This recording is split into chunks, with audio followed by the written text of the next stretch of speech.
Selamat malam jemaat yang dikasihi oleh Tuhan Yesus Kristus. Bersyukur kita dapat bertemu kembali dalam doa menjelang Pentakosta pada hari yang ke-8. Kita percaya bahwa Roh Kudus hadir di rumah kita masing-masing, menuntun setiap langkah kehidupan kita.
Shalom Bapak Ibu Saudara, mari kita mulai ibadah kita, ibadah 10 hari menjelang Pentakosta. Kita memasuki hari yang ke-8, kita akan membukanya di dalam doa. Ya Tuhan Allah Bapa kami yang kami kenal di dalam nama Tuhan Yesus Kristus, kami mengucap syukur Tuhan ketika hari ini kami bisa memuji dan memuliakan Engkau.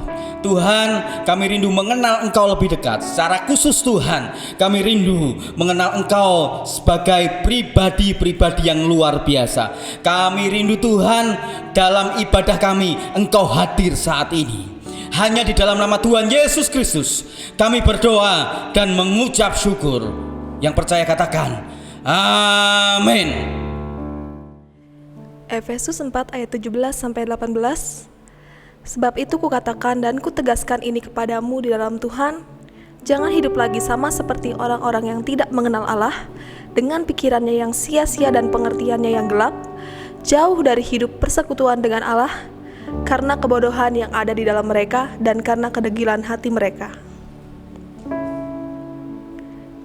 Sebelum firman Tuhan, mari kita angkat satu buah lagu, Kuberikan Hatiku.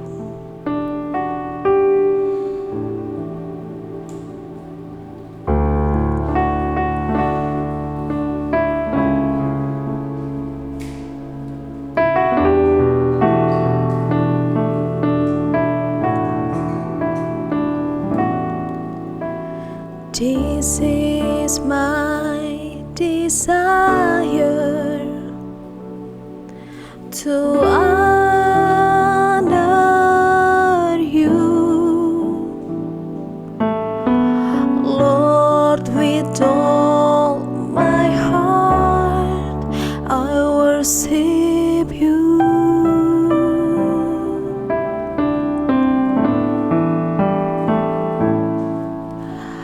All I have within me,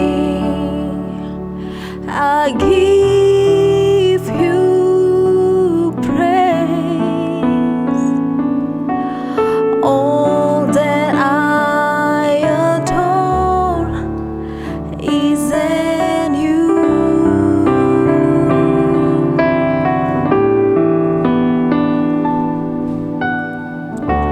Lord, I give you my heart, I give you my soul.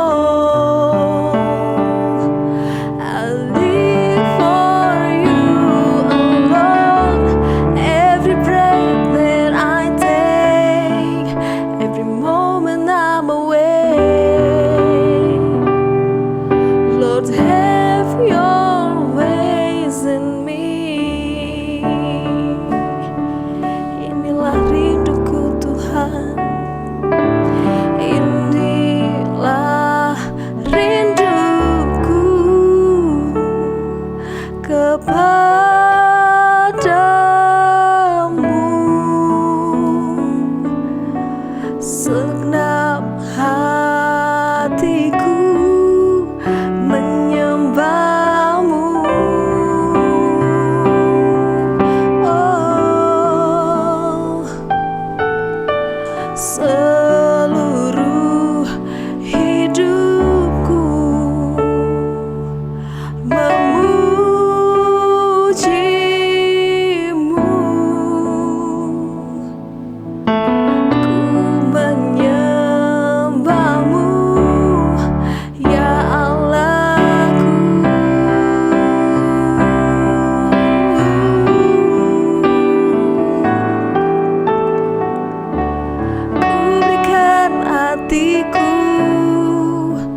Dan jiwaku, semuanya bagimu di dalam hidupku, di setiap waktu. Nyatakan jalanmu.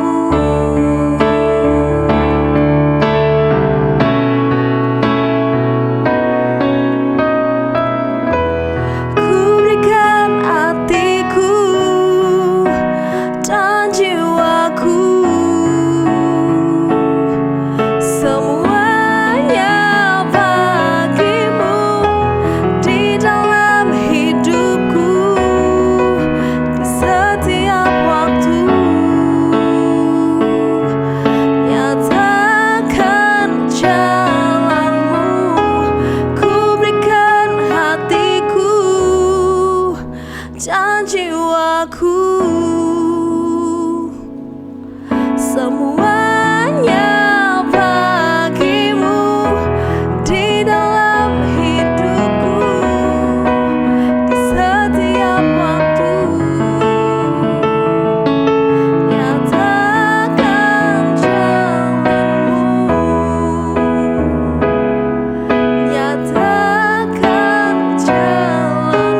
Shalom Bapak Ibu Saudara, tiba saatnya kita akan mendengarkan kebenaran firman Tuhan. Hari ini kita memasuki hari yang ke-8 dalam doa menjelang Pentakosta. Tapi sebelum kita mendengarkan firman Tuhan, kita mau berdoa terlebih dahulu. Mari kita berdoa. Tuhan Yesus, Tuhan yang baik, Tuhan yang mengerti kami. Kami rindu Tuhan saat ini mendengar firman-Mu. Ya Roh Kudus, urapi kami, mampukan kami mencerna firman-Mu, dan mampukan kami mengerti Engkau lebih dalam. Ya Tuhan, sembunyikan hamba-Mu di belakang salib-Mu. Biarlah saat ini Roh Tuhan yang berkata-kata. Jadikan kami bukan hanya pendengar firman yang setia, tetapi jadikan kami terlebih Tuhan sebagai pelaku-pelaku firman-Mu. Hanya di dalam nama Tuhan Yesus Kristus kami berdoa. Haleluya. Amin. Shalom Bapak Ibu Saudara yang terkasih di dalam Tuhan Yesus Kristus. Hari ini kita memasuki hari yang ke-8 di doa menjelang Pentakosta, dan tema kali ini adalah mendukakan Roh Kudus. Sebagai dasar firman Tuhan, mari kita sama-sama membuka Alkitab kita yang terambil dari Efesus 4 ayat 30. Saya persilakan Bapak Ibu Saudara yang di rumah untuk membuka Alkitabnya di Efesus 4 ayat 30. Sudah ketemu semuanya? Mari kita baca bersama-sama. 1, 2, 3. Dan janganlah kamu mendukakan Roh Kudus Allah yang telah memeteraikan kamu menjelang hari penyelamatan. Perhatikan Bapak Saudara, apa yang kita dapat dari bacaan kita tadi? Bahwa ternyata Roh Kudus bisa berduka. Ini menggambarkan tentang apa? Kita menemukan hal yang menarik ketika Roh Kudus bisa berduka. Karena Roh Kudus adalah pribadi, maka dia bisa berduka. Apa artinya? Bahwa Roh Kudus ini adalah bukan hanya sekedar pribadi biasa. Roh Kudus adalah Allah. Roh Kudus adalah Tuhan. Maaf Bapak Ibu Saudara, seringkali kita memandang Roh Kudus itu tidak seperti kita memandang Allah Bapa. Kita memandang Roh Kudus tidak seperti memandang Yesus sebagai Tuhan. Roh Kudus, Allah Bapa, Tuhan Yesus setara. Mereka Tuhan. Roh Kudus bukan sekedar kuasa atau sekedar kekuatan. Roh Kudus adalah pribadi yang juga bisa mengalami duka. Maaf kalau kita sering salah memandang Roh Kudus itu. Maka ketika kita salah memandang itu, bertobatlah. Oke, kembali kepada ayat tadi, bahwa Roh Kudus itu bisa berduka. Pertanyaannya gini, apa yang bisa membuat Roh Kudus itu berduka? Apa yang membuat Roh Kudus itu bisa berduka? Kita coba membaca Alkitab kita masih dalam Efesus 4, sekarang ayat yang ke-31. Sambungan dari ayat tadi. Dikatakan di sana begini, segala kepahitan, kegeraman, kemarahan, pertikaian, dan fitnah hendaklah dibuang dari antara kamu. Demikian pula segala kejahatan. Apa yang bisa membuat Roh Kudus berduka yang muncul dari kehidupan kita orang-orang percaya? Yang pertama dikatakan di sini, kepahitan. Apa itu kepahitan Bapak Ibu Saudara? Kepahitan adalah menyimpan rasa tidak enak kepada orang lain yang dipendam dalam hati. Kepahitan adalah ketika engkau menyimpan sesuatu yang tidak enak, yang kau pendam dalam hati tentang orang lain, engkau sedang kepahitan. Kepahitan bisa terjadi antara engkau dengan orang-orang terdekatmu. Engkau bisa kepahitan dengan pasanganmu. Hei suami, engkau bisa kepahitan dengan istrimu. Hai istri, engkau bisa kepahitan dengan suamimu. Atau kepahitan bisa terjadi antara hubungan orang tua dan anak. Hai anak-anak, engkau bisa kepahitan dengan orang tuamu, bisa mamamu, bisa papamu. Hei orang tua, engkau bisa kepahitan dengan anak-anakmu. Atau engkau bisa kepahitan dengan saudara-saudaramu. Bahkan engkau bisa kepahitan dengan sahabatmu. Engkau bisa kepahitan dengan orang-orang di sekitarmu. Firman Tuhan katakan, buanglah itu. Mengapa? Karena kepahitan itu bisa mendukakan Roh Kudus. Buanglah kepahitan dalam hatimu. Yang kedua dikatakan apa? Buanglah kegeraman. Apa itu geram? Geram hampir mirip dengan marah, tapi geram seringkali hanya marah yang disimpan, nggak keluar. Dia marah, dia lihat orang itu perasaannya marah, itu geram, belum muncul dalam kata-kata. Dan banyak orang seringkali geram dengan orang-orang lain di sekitarnya. Kegeraman dapat mendukakan Roh Kudus, maka buanglah itu. Yang ketiga, kemarahan. Apa bedanya marah dengan geram? Kenapa disebut setelah geram ada kemarahan? Marah itu perasaan yang tidak suka kepada orang lain dan seringkali menyerang. Penyerangan kemarahan itu lewat apa? Seringkali lebih kepada kata-kata. Kata-kata yang menghujat, kata-kata yang menyudutkan, serangan-serangan kepada orang lain dan muncul dari perkataan kita. Walaupun kadang memang kemarahan muncul lewat serangan secara fisik, tapi kebanyakan lebih lewat kata-kata. Bapak Ibu Saudara, boleh nggak kita marah? Boleh nggak? Boleh. Marah itu manusiawi. Boleh kita marah, tapi marah harus sesuai dengan firman Tuhan. Apa itu? Yuk coba kita lihat dalam Efesus 4. Masih Efesus 4 ayat yang ke-26 dikatakan di sana begini. Apabila kamu menjadi marah, janganlah kamu berbuat dosa. Janganlah matahari terbenam sebelum padam amarahmu. Boleh marah, tapi marahnya tidak boleh berbuat dosa. Banyak orang marah, tapi yang muncul adalah dosa. Karena apa? Ingin menyerang, ingin melukai, ingin melihat orang yang kena marah itu sengsara. Pertanyaannya, bagaimana marah yang tidak berbuat dosa? Marah yang tidak berbuat dosa adalah marah yang mendidik. Marah yang meluruskan. Ketika orang lain salah, diluruskan dengan kemarahan. Contohnya siapa? Tuhan Yesus pernah marah? Pernah. Tuhan Yesus pernah marah di Bait Allah. Mengapa? Karena di sana orang-orang tidak pada jalurnya. Mereka berjual beli, menukar uang dan lain sebagainya di pelataran Bait Allah yang seharusnya itu digunakan untuk berdoa oleh bangsa-bangsa lain, tetapi digunakan untuk berdagang, dan perdagangannya di sana sebenarnya perdagangan yang tidak wajar. Kenapa? Karena licik. Tuhan Yesus pernah marah, tapi marahnya mendidik. Orang Kristen boleh marah, tetapi marahnya harus mendidik. Engkau boleh marah dengan anakmu, tapi marahmu harus mendidik. Engkau boleh marah dengan saudaramu, tapi marahmu harus mendidik. Ketika kau marahnya tidak mendidik, itu melukai. Yang mendukakan Roh Kudus apa? Tadi kegeraman, kemarahan, terus yang keempat dikatakan di sana pertikaian. Apa itu pertikaian? Ini berlanjut dari kepahitan, geram, marah, sekarang pertikaian. Apa itu pertikaian? Pertikaian itu akumulasi dari kegeraman, kemarahan, dan ini terjadi dua belah pihak. Kalau satu pihak tidak akan terjadi pertikaian, kedua-duanya mengalami marah, mengalami geram, akhirnya mereka bertikai satu dengan yang lain. Bisa lewat kata-kata saling menyerang, atau bisa saja bisa adu pukul. Dan itu sangat mendukakan Roh Kudus. Dan yang menarik, fitnah itu yang terakhir, mendukakan Roh Kudus. Orang yang begitu lukanya bisa menghalalkan cara untuk menyerang orang lain. Yang paling bahaya adalah menyerang lewat fitnah.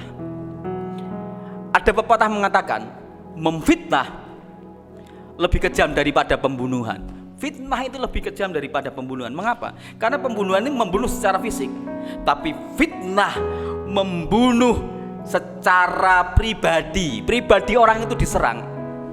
Apa itu fitnah? Bicara kejelekan orang lain, membicarakan orang lain secara buruk. Tetapi itu pembicaraan bohong, hoax.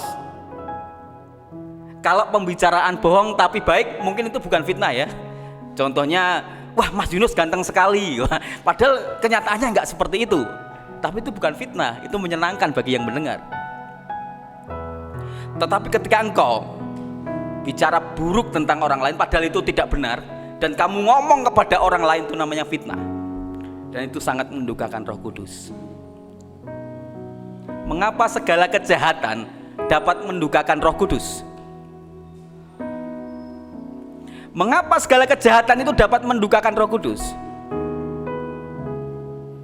Karena kultur kita, orang yang telah menerima Roh Kudus seharusnya tidak boleh hidupnya dipengaruhi dengan hal-hal yang buruk. Maka buanglah itu. Amin. Mari Bapak Saudara, sebelum kita berdoa, kita akan angkat satu pujian. Haleluya Tuhan. Roh Allah yang hidup penuhiku, Roh Allah yang hidup pulihkanku.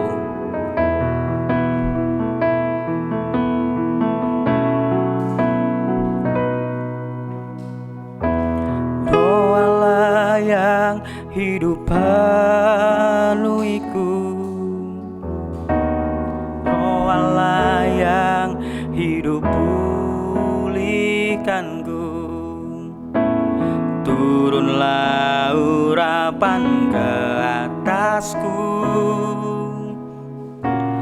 membangkitkan kuasa-Mu. Roh Allah yang hidup penuhiku, Roh Allah yang hidup pulihkanku. Turunlah urapan ke atasku, membangkitkan kuasa-Mu, membebaskan hidup yang terbelenggu, memulihkan hati mereka yang terluka, serta mencelikan mata yang buta. Jadikan hidupku alat-Mu, dipenuhi urapan baru, menyatakan kebesaran kuasa-Mu, membebaskan hidup yang terbelenggu, memulihkan hati mereka yang terluka, serta mencelikan mata yang buta. Jadikan hidupku alat-Mu, dipenuhi urapan baru, menyatakan kebesaran kuasa-Mu. Jadikan hidupku alat-Mu, dipenuhi urapan baru, menyatakan kebesaran kuasa-Mu. Jadikan hidupku alat-Mu, dipenuhi urapan baru, menyatakan kebesaran kuasa-Mu. Haleluya.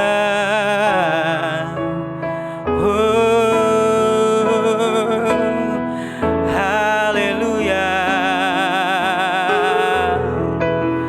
Haleluya. Haleluya. Ya Tuhan Allah Bapa ya kami yang kami kenal di dalam nama Tuhan Yesus Kristus, hati kami terbuka saat ini. Kami rindu, kami tidak mau mendukakan tentang Engkau. Mendukakan tentang Engkau ternyata bukan sekedar kami menghujat Engkau, kami tidak percaya kuasa-Mu, bukan sekedar itu Tuhan. Tapi mendukakan tentang Engkau ternyata bicara soal pribadi kami yang mungkin menyimpan kepahitan, yang mungkin menyimpan kegeraman, yang mungkin menyimpan kemarahan, yang mungkin melakukan pertikaian, bahkan terucap dari mulut kami fitnah-fitnah tentang saudara kami. Bapak Saudara, ketika kau mengalami itu, saat ini saya mengundang kau mengangkat tangan.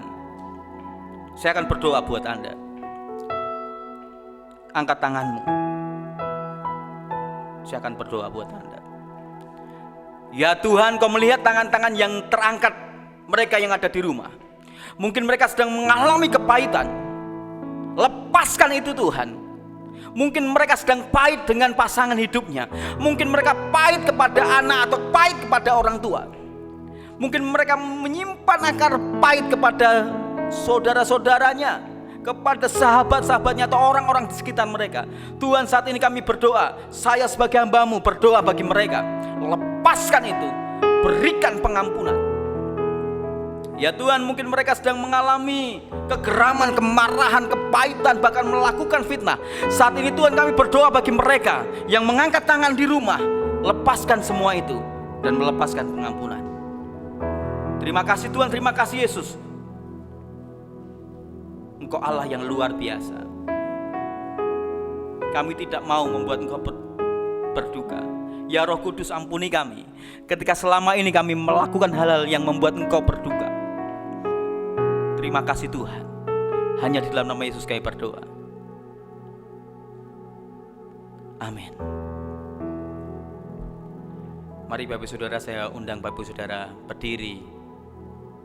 Kita akan mengakhiri persekutuan kita pada malam hari ini.